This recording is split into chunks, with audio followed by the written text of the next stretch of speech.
13,15,700 টাকার জাল নোট উদ্ধার করা হয়।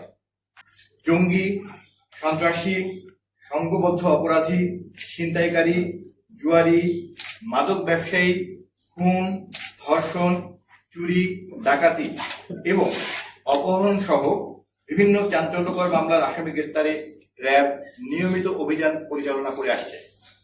এরই ধারাবাহিকতায় গত 29 মার্চ 2026 খ্রিস্টাব্দ দুপুর 3:45 সময় র্যাব 12 সদর কোম্পানির একটি চৌকস আভিযানিক দল ও গোয়েন্দা সংস্থার তথ্য ভিত্তিতে সিরাজগঞ্জ জেলার সলঙ্গা থানাধীন হাটিকুমরু এলাকায় নিউ মায়ের আঁচল হোটেলের সম্মুখে অভিযান পরিচালনা করে জাল 51,000 টাকার নোট, 2টি মোবাইল সহ মোহাম্মদ রবিউল ইসলাম এবং মোহাম্মদ আবুল হাসানকে গ্রেফতার করে।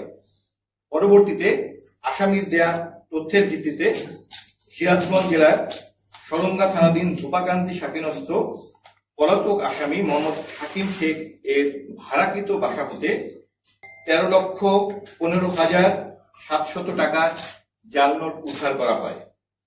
প্রাথমিক জিজ্ঞাসাবাদে জানা যায় যে আসামিরা দীর্ঘদিন যাবৎ লোকচক্ষুর আড়ালে সিরাজগঞ্জ জেলা সহ আশপাশ এলাকায় জাল টাকার নোট নিজ হেফাজতে রেখে খাঁটি নোট হিসাবে বিক্রয় ও লেনদেন করে আসছে।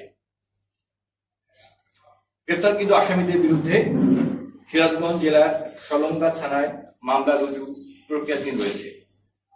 র্যাব 12 এর অন্য একটি আভিযানিক দল গোয়েন্দা তথ্যের ভিত্তিতে গত 30 মার্চ 2026 সকাল 8:40 সময় সিরাজগঞ্জ সদর থানাধীন শিয়ালপোল বাজারের বিলকুলি মধ্যপাড়া এলাকায় অভিযান পরিচালনা করে মাদকদ্রব্য ক্রয় বিক্রয়ের সময় মাদক বহনকারী মুস্তাফিজুর রহমান এবং মাদক ব্যবসায়ী মোহাম্মদ মনিরুজ্জামান ও মোহাম্মদ রোজিনা বেগমকে 196 বোতল স্কার্ফ এবং 4টি মোবাইল সহ গ্রেফতার করা হয়।